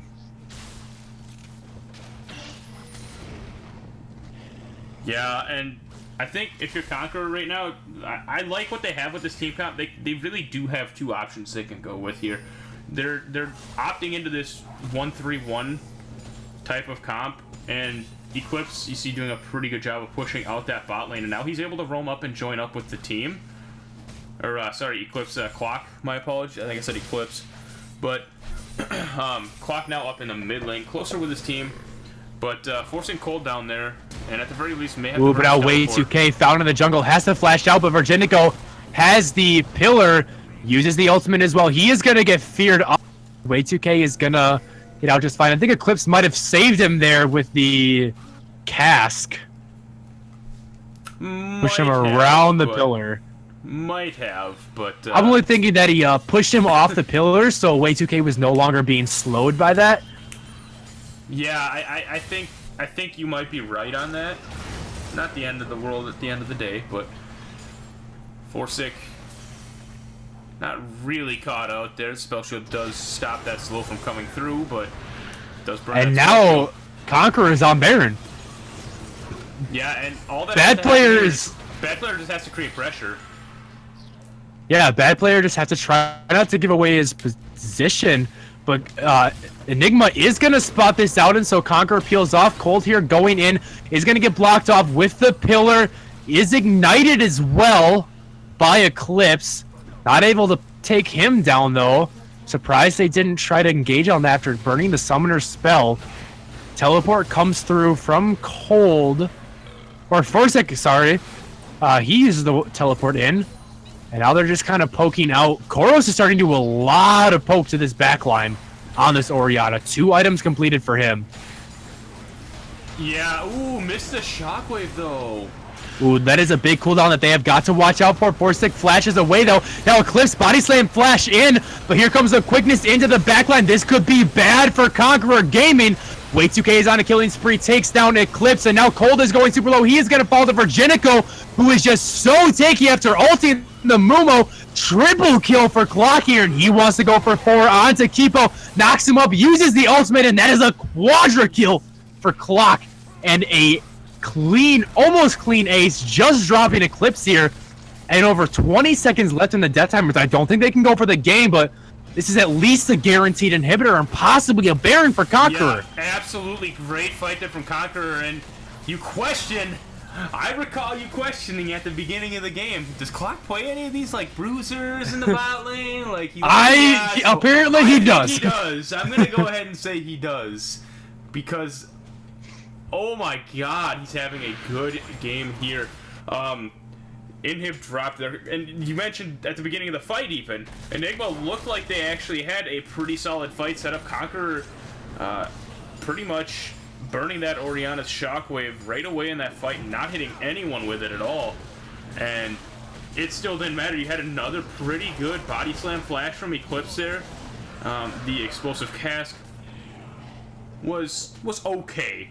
It certainly could have been better, but it did knock, I believe it was Stu, into the rest of the team, and I can only imagine the panic he had in that 1v5. Did manage to get out because, well, Rakan is annoying like that, but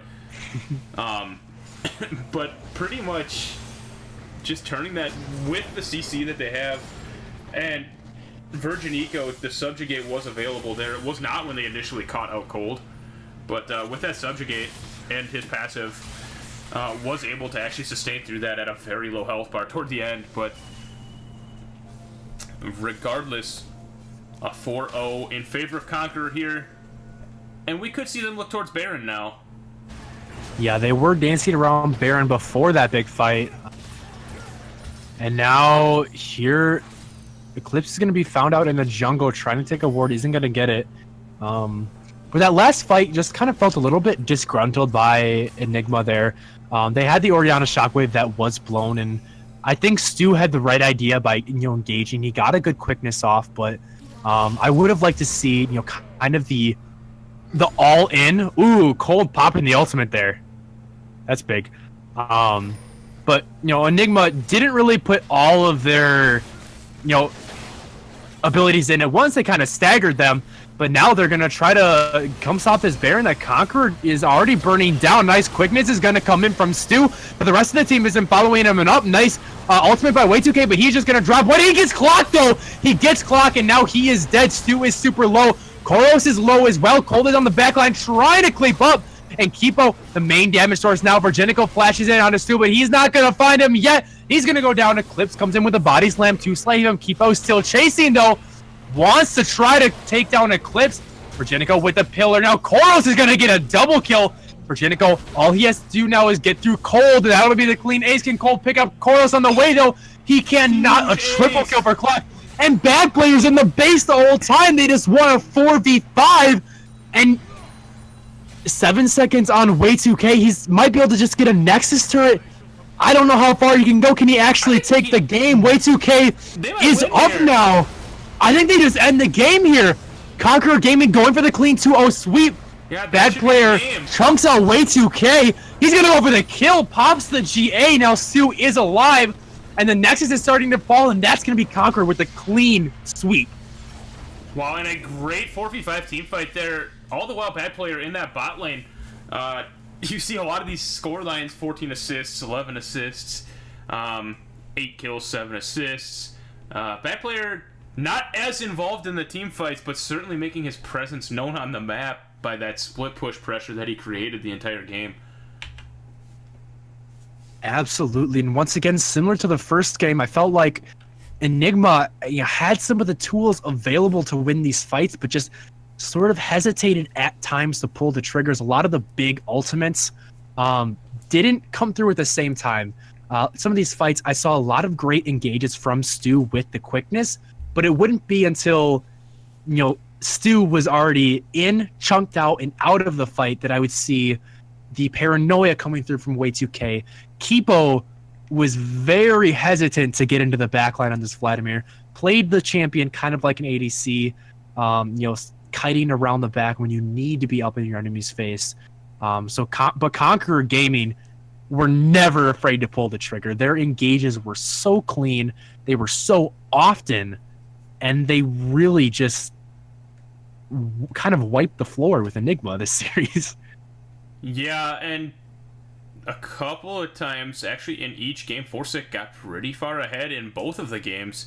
Yeah, he was 4-0 at the beginning of each game, and then, Conquer kind of found their way back into the game through really good proactive play. Right, and like you said, proactive play. I think Conqueror played really, really well as a team. They rotated well. In this particular game, bad player did a really good job of creating pressure in the side waves while the rest of the team was making stuff happen elsewhere. Really, just overall great team play from them.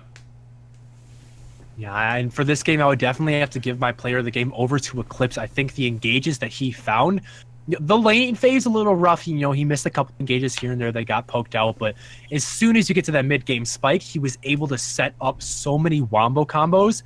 And it was really those fights that broke the game open for Conqueror that, first of all, got them back into the game after that first initial wombo combo when they were down a couple thousand gold.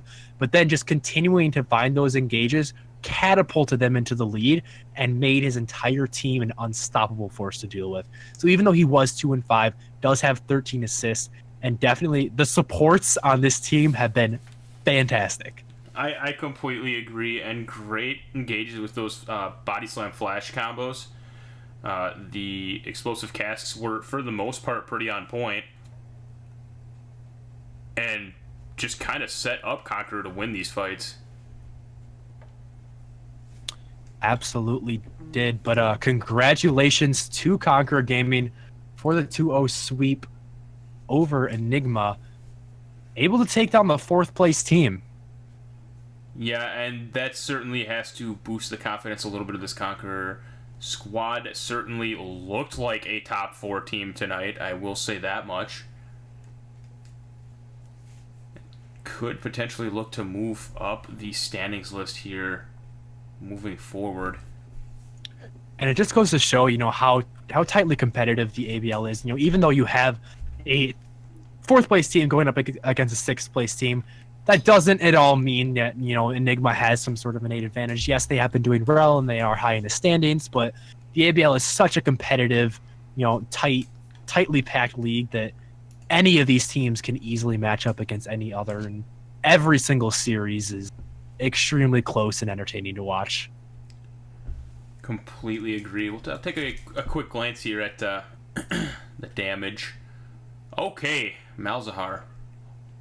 Easy, buddy. Yeah, so that's insane.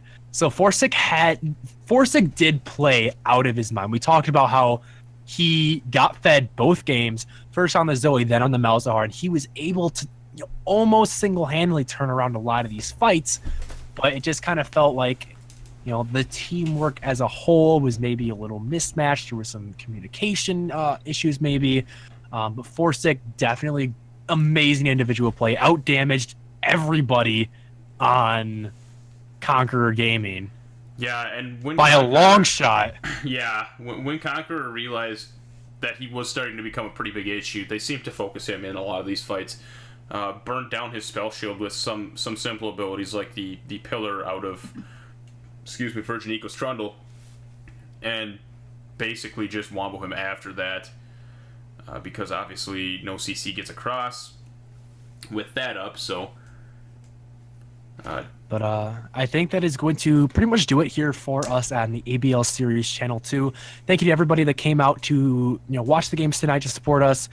We really appreciate it. If you liked what you saw and you don't know much about the ABL, go check out ablseries.com, where you can follow our streams at ABL Series 1 and ABL Series 2. We stream games every Monday and Tuesday night. We also have a Discord. It's a really great community, really fun to be a part of, so stick around if you're new. And for all you returning fans, welcome back. Hope these games were entertaining for you guys. It was a great pleasure to cast alongside you tonight, Fridge. The last 2 games now I've been with you, so we went from not casting together at all to back to back. I know, always a pleasure to cast alongside you. Well, I appreciate that, but I think that's all we really have for tonight. Do you have anything to say to your fans, Fridge? I am surprised I have fans. Thank you guys. I'm your fan, Fridge. Thanks, bud. Fridge is really, #1 fan. Really appreciate that. Thank you guys for stopping by tonight. Hope you guys have an awesome night, an awesome rest of the week. Games will start back up again on Monday evening next week, starting at 8 o'clock PM EST. So be sure to stop by for that, and we will see you all there. Bye-bye.